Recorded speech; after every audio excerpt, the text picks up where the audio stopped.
Hello, everyone, and welcome to another episode of Trader Talks. My name is Mark O'Brien, and I am delighted to host our latest episode of our dealer-focused video series.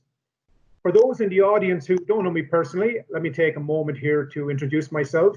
I've been working in the automotive industry now for about 11 years in various leadership roles, focused on channel development. I've worked in marketing, partnerships, sales, and service. And currently I'm the Vice President of Sales for Ontario for the Maritimes here at autoTRADER. So today's episode, folks, will be dedicated to the Trader COVID-19 Pulse Consumer Research, which we collected in July. So it's very current. And I wanted to introduce everybody to today's subject matter expert, Lillian Lau. Lillian is our Vice President of Marketing at Trader. And in her role at Trader, Lillian oversees the consumer marketing team, and she supports all of the marketing initiatives, which includes having an in-depth understanding of car shopper trends and expectations throughout Canada. So welcome, Lillian. Delighted to have you join us. How are you doing today? Good. Thank you very much, Mark. I'm delighted to be here as well. Excellent. Good. All right. Well, listen, Lillian, if it's okay with you, can we dive right into some of the results of our recent consumer research study? And maybe for a start, you could kind of give us some background about the COVID-19 Pulse Consumer Research Study and why we actually began surveying car shoppers to begin with. So we started doing this research back in March, just as COVID-19 became more of an issue across Canada. We recognized that this would obviously have an impact on consumer behaviors, including car shopping. So we actually partnered with a third-party research company to pulse consumers on their thoughts and sentiments around COVID-19 and car buying across Canada. Excellent. And maybe give us some insight into consumer attitudes towards the COVID-19 pandemic in Canada and how they've changed throughout the last few months. We entered this thing very quickly. It stuck around for a couple of months, and now we're showing signs of emerging from it. But maybe you could just give us some insight into those attitudes. Yeah, absolutely. When we first started surveying customers at the end of March, it was such a new issue. I think that was very,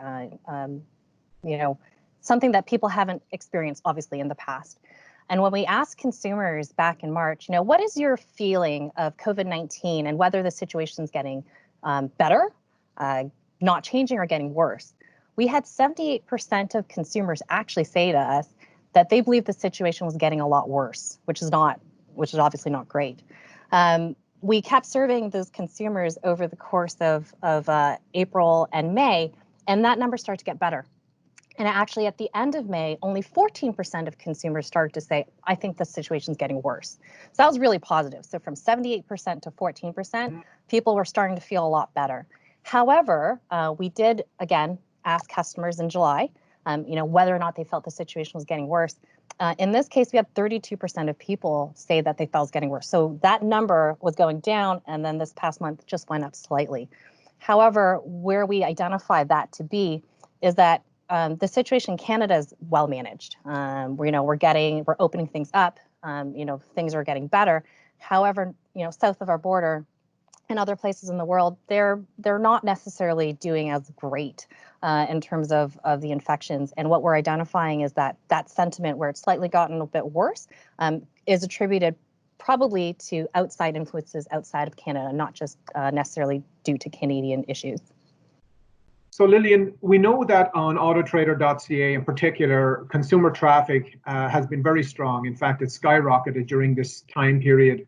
What other types of online sources have car shoppers been utilizing throughout their shopping journey?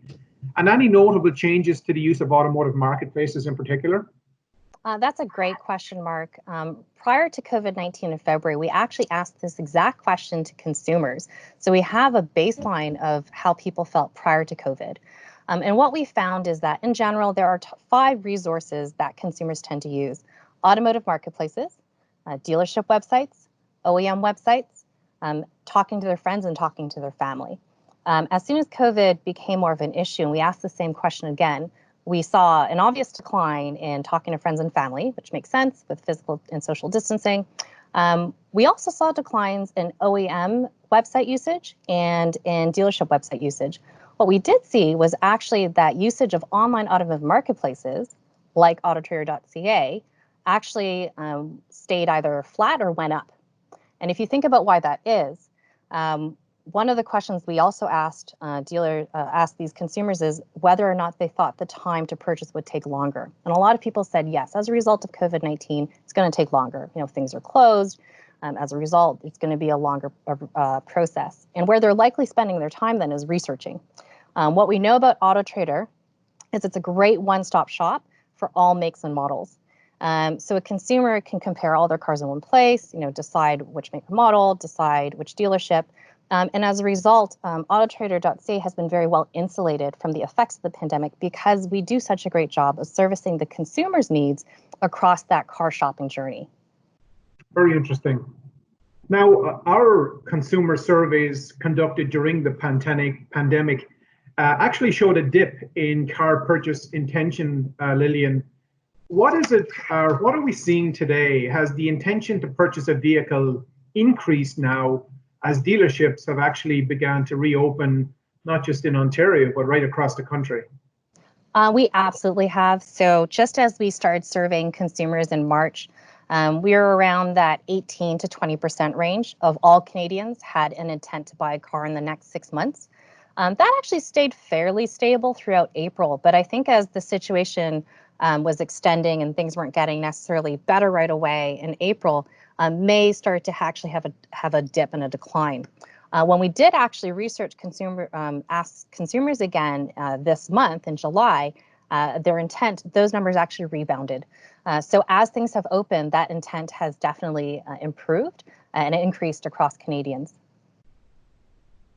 So what are consumers telling us in regards to how COVID-19 has affected the estimated time it will take them to purchase a vehicle? And where are you seeing trends in this area? What are you seeing trending in this area? Yeah, this is really interesting. This goes back to that earlier point I was making in regards to people taking a longer time, therefore spending more time in the research phase, which autoTRADER is very well positioned to help support consumers in their car buying journey. So when we first surveyed customers, one of the questions we asked in March, and we continue to ask, is, as a result of COVID-19, do you expect your time to purchase will be longer than it normally is? Will it be the same time, so you're not really impacted, or will it actually be less time because maybe there's a bit more of an urgency? When we asked consumers this, started asking them back in March, 72% of consumers said, it's going to take me more time. It makes sense. Things were closed, right? So obviously, there isn't really an ability to purchase at that particular point in time. That number has steadily decreased. And actually now there's 55% of consumers, so more than half of the consumers are saying, actually, it'll take me either the same amount of time as I planned, or it's going to take me even sooner than I normally would expect it to. And what we found is that almost a quarter of all car purchase intenders believe that the cycle will take them less than a month. So there's a lot of consumers right now that are in market and ready to buy cars. Excellent. So based upon the results that we've seen here and the trends that you've seen over time, particularly since the onset of COVID, of course, what recommendations can we give to our dealers in terms of their digital marketing and online presence? Yeah, I think recognizing that autoTRADER has been fairly insulated, from how consumers shop because of the fact that we play such a great role across, the customer journey, from the research phase to, deciding, which car and deciding which dealership.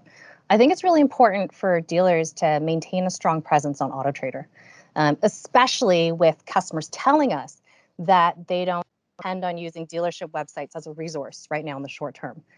So, while those numbers, for dealership websites have rebounded, they're still not what they were at the pre-pandemic levels, whereas autoTRADER has actually improved since the pandemic, or generally stayed steady during the pandemic. So I think that's one thing that's really important. The other thing that we've identified through the research is that, customers have said that affordability is a concern during this, right? There's a bit of uncertainty with the economy. And so what's going to be really important to consumers is, ensuring that for the budget conscious consumers, offering them, value adds to help get those consumers to shop with them would be very beneficial, I think, for these dealerships during this time. That's awesome, Lillian. Very insightful stuff here. And of course, we have an entire deck, all of these insights are available, and the research results are available if anybody would, for anybody who's watching this video. If you're interested, please reach out to your trader representative and we'll be happy to provide you with a deeper dive into the results. But that's a wrap. Lillian, thanks a lot for doing this with me. That was a bit of fun. Also, just like to add that we would invite any of you who are interested in sharing your thoughts, opinions, or questions with us about either the content of this video or else other topics that you'd be interested in seeing us cover through this forum. We'd be happy to do that for you as well. So you can be on the lookout as well for any future episodes of Trader Talks, and look forward to doing this again. Lillian, thanks a lot for doing this. Anything additional to add, or are we good? No, thank you so much, Mark. Appreciate the time. Okay. Take care. Thanks, Lillian. Thank you.